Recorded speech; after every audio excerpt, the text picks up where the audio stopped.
CMR shopping mall మన height Nagar లో భాగ్యలతా కమాన్ పక్కన ఫిబ్రవరి 29న ప్రముఖ సినీ తారలచే గొప్ప ప్రారంభం.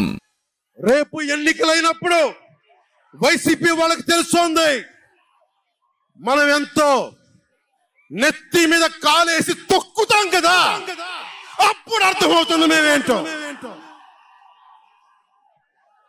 జగన్ జనసేన ఒక్క సీటు గెలిస్తేనే, జనసేన ఒక్క సీటు గెలిస్తేనే నేను రాజమండ్రి రోడ్ల పర్యవేక్షణకి వస్తానని అంటేనే రాత్రికి రాత్రి 10th క్లాస్ విద్యార్థిలాగా, 10th క్లాస్ చదువుకునే విద్యార్థిలాగా రాత్రికి రాత్రి రోడ్లు వేశారు.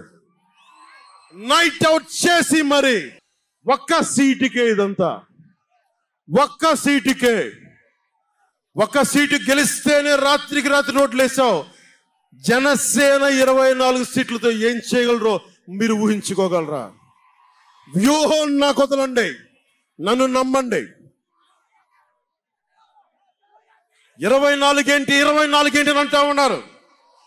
విశ్వామిత్రుడు, బ్రహ్మర్షి విశ్వామిత్రుడు బ్రహ్మపదానికి వెళ్ళడానికి కూడా 24తోనే.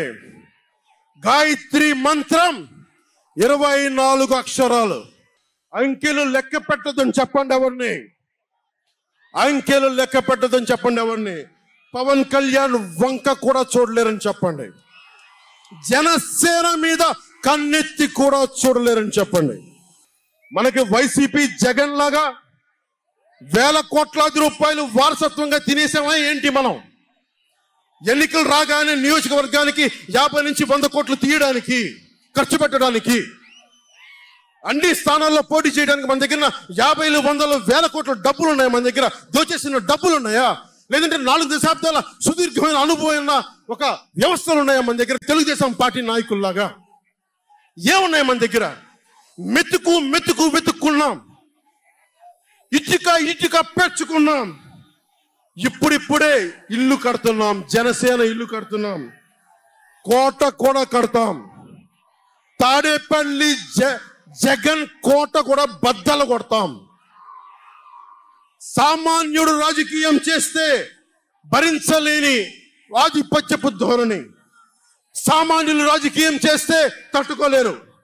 అధికారం వాళ్ళ ఫ్యాక్షన్ కోటల్లోనే ఉండాలి.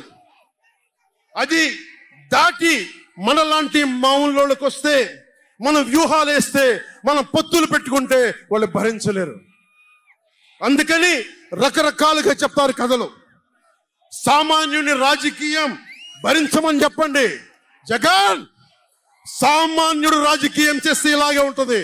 వ్యూహాలు వేస్తాం, పొత్తులు పెట్టుకుంటాం, నీ కోటలు బద్దల కొడతాం.